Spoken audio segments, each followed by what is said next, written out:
Can I just get something straight from the start? If you want my attention, please don't go woohoo at me, because it's not what I'm used to.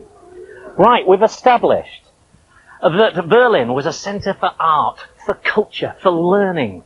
Great, Berliners love it, and Nazis hate it.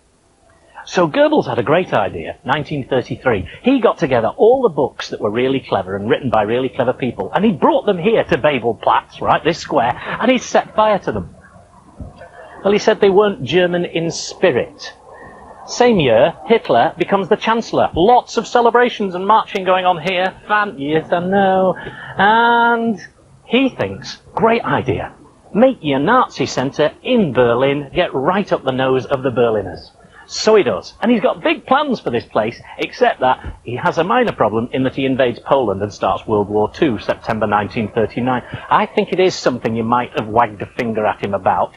Right, talking of World War II, we've got a bunker to go and see. What? It does not need ironing.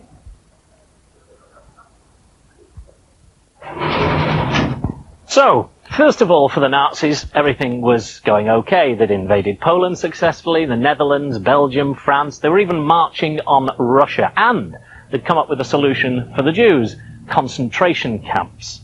Here in Berlin, where everything had its headquarters, it was reasonably quiet. They had had a few air raids, but things really started to hot up in 1943. Between 50 and 80,000 Berliners were killed in air raids then. And during that period, they started to build a lot of these.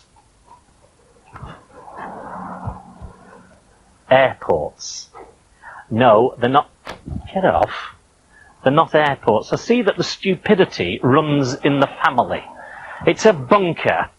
There is actually accommodation above the ground, but of course with it being a bunker, there's also protection down below. This was serving the train station nearby. 3,000 people could go in there. There were huge bunkers that would hold a lot more.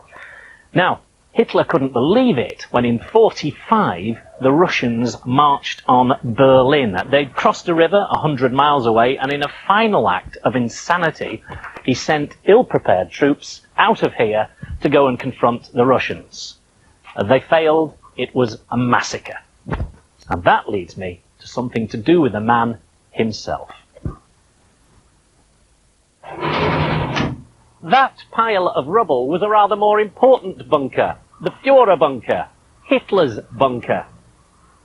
Now, we didn't have the top or the bottom, not bunker. Look, on the 29th of April, 1945, he married Eva Braun, and then the following day, in that bunker, they committed suicide.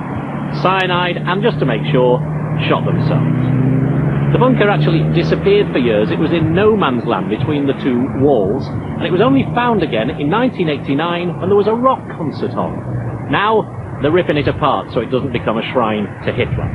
Now, we have got to go back to Potsdam.